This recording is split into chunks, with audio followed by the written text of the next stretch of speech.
चुकी है कि भविष्य का निर्णायक खिलाड़ी वही होगा जो इलेक्ट्रॉनिक, डिजिटल और आर्टिफिशियल इंटेलिजेंस की ढाल बनकर उभरेगा।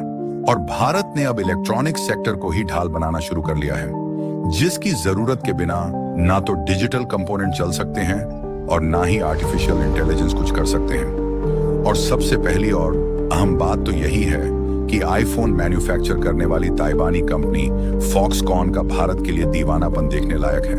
दरअसल भारत बनाम चीन अमेरिका, टेक्नोलॉजी युद्ध और ऑपरेशन सिंदूर की कहानी। 21वीं सदी का यह दौर केवल राजनीति का नहीं, बल्कि टेक्नोलॉजी और डिफेंस का भी युद्ध क्षेत्र बन चुका है।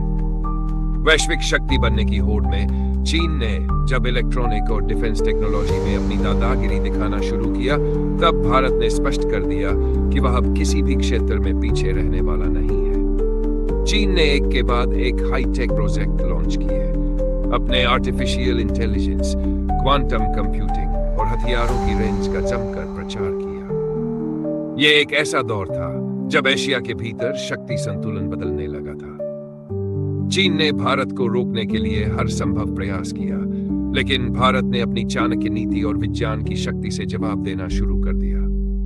भारत के वैज्ञानिक और टेक्नोक्रेट्स एक बड़े विजन के साथ काम पर जुट गए। डीआरडीओ और आइसरो जैसी संस्थाओं ने रिकॉर्ड समय में ऐसे ऐसे प्रोजेक्ट पूरे किए जिन पर पश्चिमी देशों की नजरें टिकी रहीं। यही वह समय था जब भारत ने ऑपरेशन सिंदूर को अंजाम दिया, एक ऐसा गुप्त मिशन जिसने पाकिस्तान, चीन, तुर्की और यहां तक कि अमेरिका तक को हिला दिया।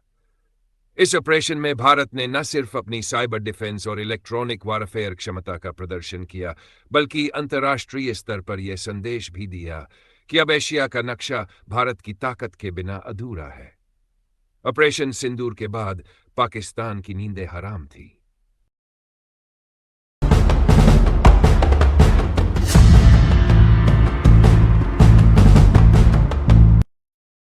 मैं हूं शिवम, प्रयागराज की पावन धरती से।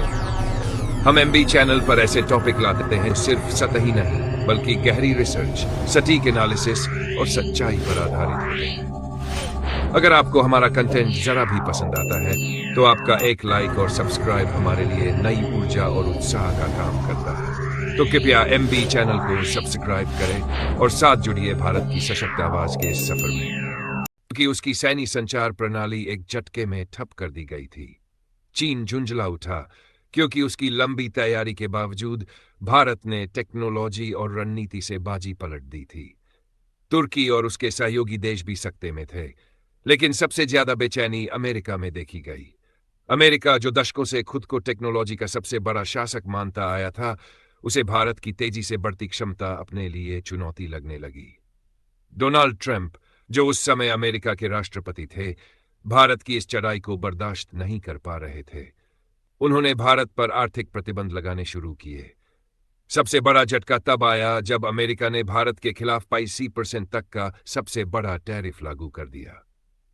यह दुनिया में अब तक का सबसे बड़ा आर्थिक हमला था, जिसका लक्ष्य भारत की टेक्नोलॉजी इंडस्ट्री और रक्षा क्षेत्र को रोकना था।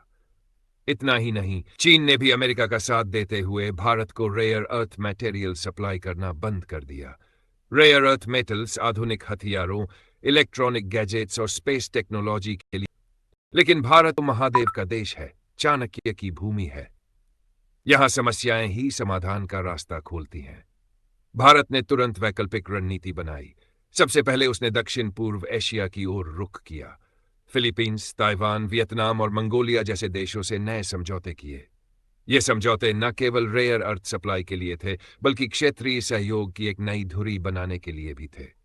दूसरी ओर भारत ने अपनी ही धरती के संसाधनों की खोज तेज कर दी। राजस्थान, छत्तीसगढ़, झारखंड और पूर्वोत्तर के इलाकों में रेयर अर्थ माइनिंग की नई परियोजनाएं शुरू की गई। कुछ ही वर्षों में भारत आत्मनिर्भर बनता चला गया। भारत की यह सफलता केवल आर्थिक या तकनीकी नहीं थी, बल्कि यह भू राजनीतिक संतुलन में भी एक बड़ा बदलाव था।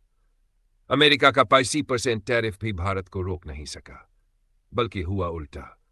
अमेरिकी कंपनियां जो भारत पर निर्भर थी, उन्हें भारी घाटे का सामना करना पड़ा।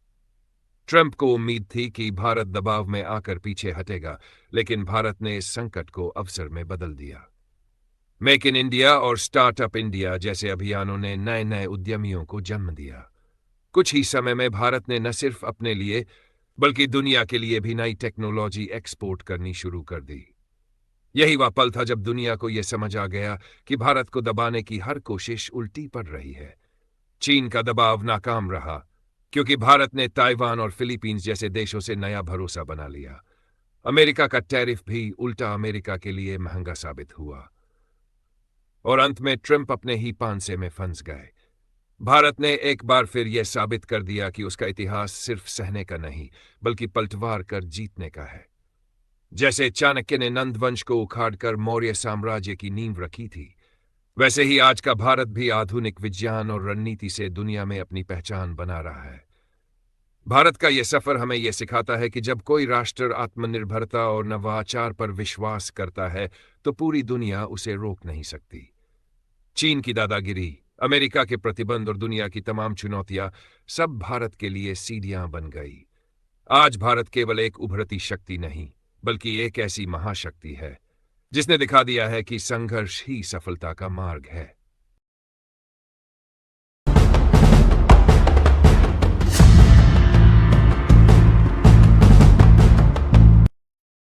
मैं हूं शिवम, प्रयागराज की पावन धरती से। हम एमबी चैनल पर ऐसे टॉपिक लाते हैं सिर्फ सतही नहीं बल्कि गहरी रिसर्च, सटीक एनालिसिस और सच्चाई पर आधारित होते हैं। अगर आपको हमारा कंटेंट जरा भी पसंद आता है तो आपका एक लाइक और सब्सक्राइब हमारे लिए नई ऊर्जा और उत्साह का काम करता है। तो कृपया एमबी चैनल को सब्सक्राइब करें और साथ जुड़िए भारत की सशक्त आवाज के इस सफर में।